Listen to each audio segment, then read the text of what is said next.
Hello, friend. I have a story to tell you today. It's the story of my daughter's life.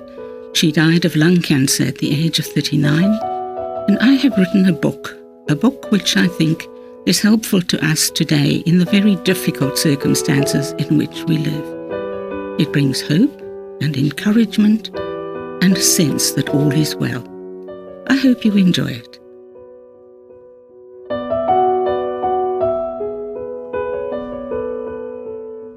Episode 5. Mile after mile slips by. It's the beginning of 1991, New Year's Day in fact. I drive the little pale blue Ford Escort, its hatchback down to make a bed for Tigger, Abby Cat and Sugar. Next to me, Shirley stares out through the window. Brian follows with the canary in the metallic brown Sapphire. Our little family is moving from Pretoria to Cape Town. Every 2.5 hours the cats begin to fuss. We pull up. Brian in the Sapphire behind us pulls up too. He takes out the canary in its cage and puts it on top of the car. All around us farmlands shimmer in the hot sun. This promises to be a very long journey. We have over 1,000 miles to cover. Shirley's thoughts are her own. I hate this. I hate what they're doing to my cats. They keep forcing more dope down their throats. And why does Dad have to put the canary where everyone can see it? This is all so embarrassing. And now even the goats are coming across the field to stare at us. The job done, we drive on. It's hot, and we don't have aircon. Grey-brown karoo bushes stretch out on either side of the N1.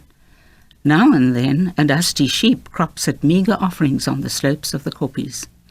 Soon Shirley is miles away in thought again. I'm totally freaked out. I'm shattered, heartbroken. In one vicious thwack, I've lost everything, all my friends. Dion next door, who was my brother, my youth group, they were my brothers and sisters. I've lost Tracy. We became friends in nursery school. And I've lost Brendan, my brand new first boyfriend. She dwells for a moment on their sad, tender, and very costly goodbye. She needs people and her connections to them even more than most. She's come back from a birthday party hungry because she hasn't bothered to eat. She's been busy enjoying her friends so much. Now she's devastated to lose nearly all those she knows and loves in one mighty blow. Loss is everywhere. After we arrived in Cape Town, Shirley remembers, we were upstairs in this huge old house, and I just felt so miserable. I caught Mum's eye, and I knew she knew how desperate I was. I saw panic in her. Some weeks later, Shirley finds herself in the playground of Westerford High in Newlands. It's a beautiful setting because the Cape Mountains, lawns and ancient chestnut trees are all around. But Shirley continues to grieve for those back home. I've nobody to talk to. Nobody cares a hoot. The school psychologist says I'm mourning, as if my brothers and sisters have all died on me. He's so right. Brendan, Tracy and Dion promised to write, but they don't. Not even one single email. I pick up chestnuts under the huge old trees. I can't think of anything else to do. At Westerford, it's more loss, the loss of being left out. Her classmates have been together since nursery school. School families from her class, the backbone of the school, have met socially, also for years. As they have done for so long now, her new youth group tease and laugh with each other, but not with a sad-looking stranger. In her art class, Shirley paints a huge, sad face. Her face. She makes the eyes green, so they swim in pain. She paints huge cracks in the face, illustrating her whole world falling apart, and she fills the cracks with a chaotic jangle of music notes to document her anguish. What's to be done? Moves, especially such a big move, are hard for everyone in a family, and we are all trying to find our feet, We're trying to adjust to a new city, a new church, and a new home. I'm very sad to see Shirley so extremely unhappy, but I'm not surprised. In fact, I've dreaded this. I've always known that she would find the move the hardest of all of us. I am alarmed because I can see so many things she's losing, and some of them on their own are huge for such a very insecure teenager, let alone all of them together. For the first year, I refused to get involved in anything beyond housework. The church work must wait. What I know of Shirley convinces me this is necessary. I must always be there for her, no matter what, for as long as it takes. Almost every week I end up holding her close as she lies sobbing in my arms.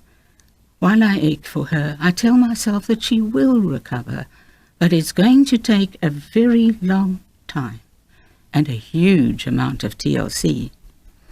I know the situation is very serious, but in my ignorance I don't connect the dots and see that she needs professional counselling.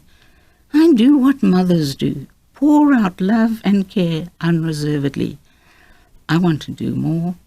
What I come up with is a very strange little thing, but still I feel it's worth a try. So I set out to buy her a puppy to hug, perhaps burying her nose in soft golden fur, getting enthusiastic licks across her face, and smelling the special smell that is pure puppy will do something.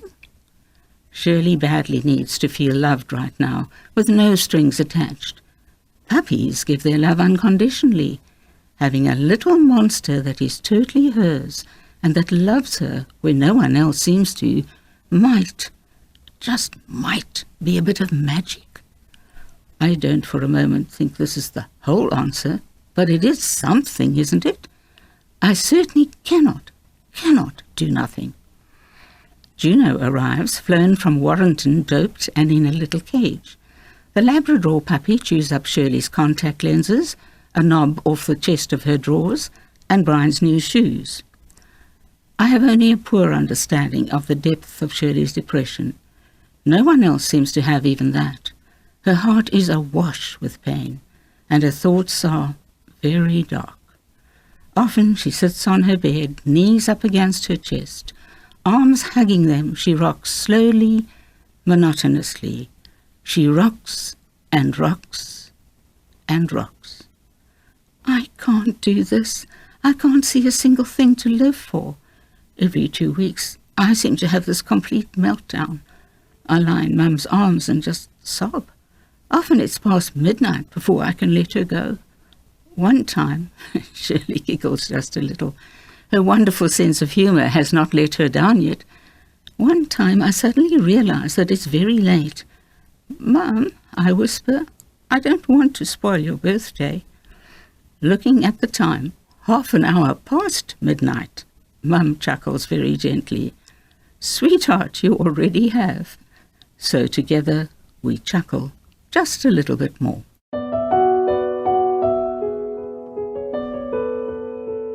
I've been reading from my book, Mum, Please Help Me Die, the story of my daughter Shirley's battle with cancer.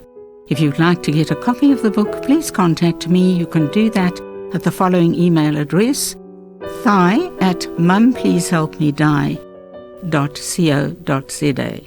I hope you'll be with me again next week. Goodbye.